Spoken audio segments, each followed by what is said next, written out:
el criterio para conferir origen, y ahí es un poco, considero yo, alentar al exportador que efectivamente conozca qué es lo que él está certificando, qué es lo que él está declarando desde el punto de vista del tratado. Para ello, podrán ver que, por ejemplo, este formato consta de 4 páginas, la mayor parte de ellos son 4 páginas a llenar, pero tenemos un aproximado de 7 a 10 páginas que son nada más instrucciones de cómo ir llenando cada una de estas casillas.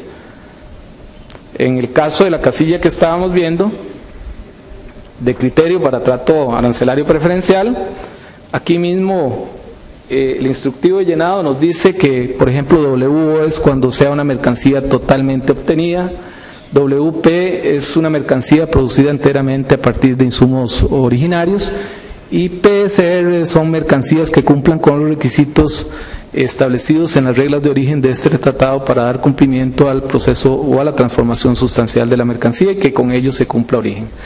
Entonces, es un cuestionario muy amigable, tratamos de que fuera así para evitar inconvenientes a los exportadores o a las personas que lo llenen, que no necesariamente tienen que saber de origen, pero como les mencionaba, los estamos alentando a que también vayan conociendo de origen.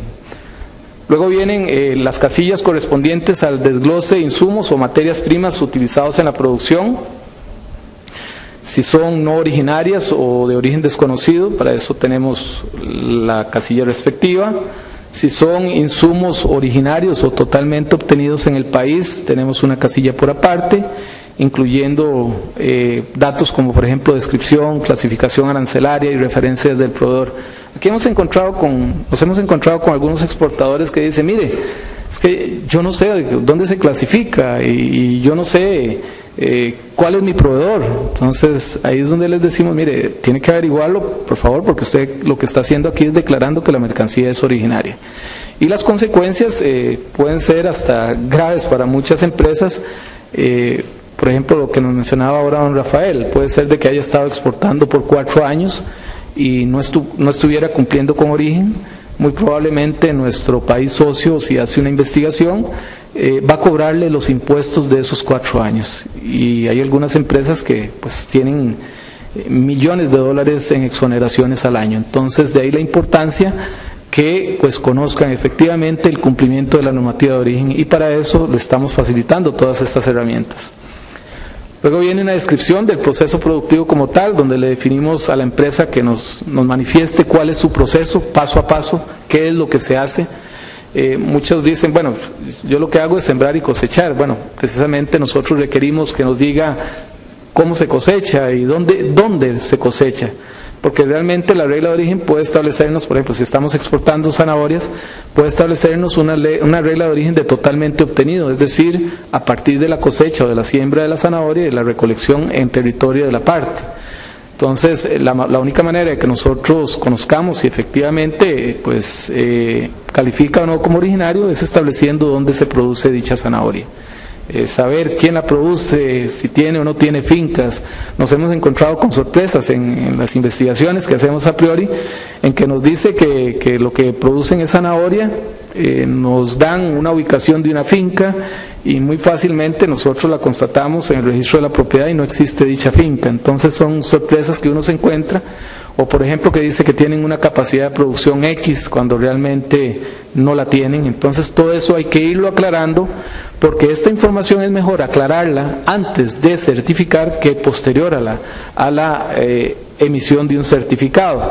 Y la razón es que pues nosotros le damos el chance al exportador de que corrija, tal vez como no conoce de origen, no sabe la definición de origen como tal, de que corrija esos errores y que sepa de cómo efectivamente declarar para que no cuente con problemas después cuando ya esté certificando. En algunos tratados les solicitamos información adicional. Es muy valioso si cuentan, por ejemplo, con criterios de clasificación arancelaria. Si la mercancía requirió un valor de contenido regional, que nos lo manifiesten. Y así nosotros inmediatamente, si es requerido, podemos enviarle un documento extra en el cual muy fácilmente ellos van a poder determinar cuál es su porcentaje de valor de contenido regional. Posteriormente a esto encontramos información acerca de las personas autorizadas para firmar la declaración de origen. Aquí voy a hacer una pausa porque esto es un elemento muy, muy importante. Fíjense que nos hemos encontrado con empresas a solicitud de investigaciones, a solicitud de países como Alemania, Holanda e Italia. Vamos a la empresa y les requerimos como primera instancia que nos diga cuál es el representante legal de la empresa y que si esa es la persona que está efectivamente firmando los documentos. Como les decía, nos encontramos con sorpresas como por ejemplo que no está firmando el representante legal, sino otras personas, y estas personas no necesariamente conocen el quehacer de la empresa. Les voy a poner el caso, agentes de aduana que la empresa les asigna esta función.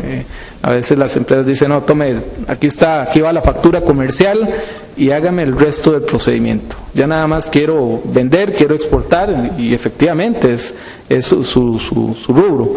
Pero es muy importante que conozca de los términos de origen para efectos de que después no encuentre problemas. Entonces, como les mencionaba, nos hemos encontrado con empresas de que pues le dieron esa responsabilidad, entre comillas, a una agencia de aduanas y la responsabilidad por ningún lado aparece documentada.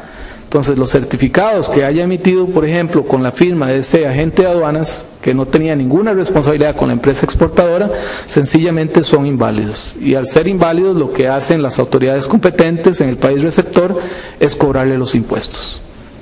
Hasta ahí llega la investigación, no hay que investigar más sobre la mercancía, porque así lo han determinado las autoridades, digamos, competentes en esos países. De ahí la importancia que sepan sobre la responsabilidad de quién firma el certificado, porque como lo mencionaba don Rafael, la persona que firma el certificado conoce el respaldo de que su mercancía califica como originaria, conoce que los procesos productivos se desarrollan en el territorio, conoce de qué materias primas se están utilizando, etcétera, etcétera, de forma tal que al final de cuentas se está declarando el cumplimiento de las reglas del tratado.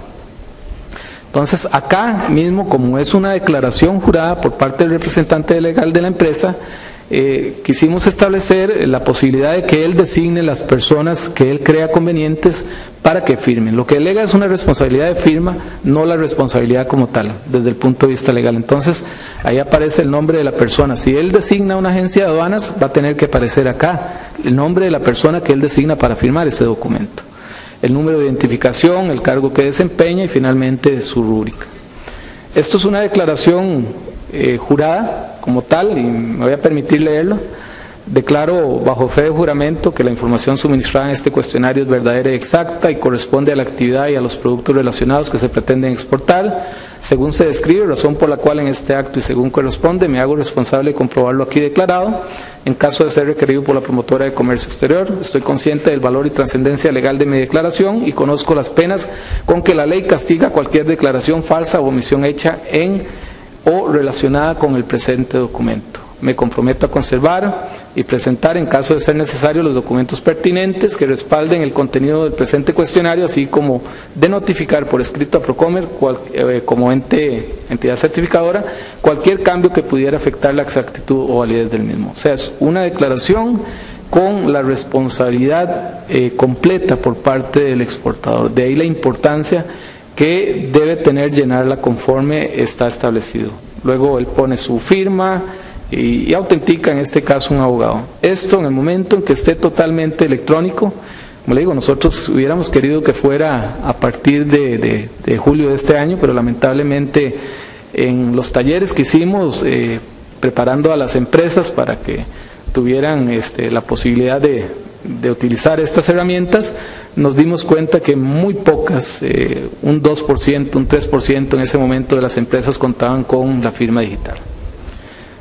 Como les mencionaba anteriormente, bueno, ya ahí trae datos sobre quien está certificando. El cuestionario además consta de instrucciones generales e instrucciones específicas de cómo ir llenando casilla por casilla de tal forma de que no haya por dónde perderse, que no tenga por dónde perderse el exportador.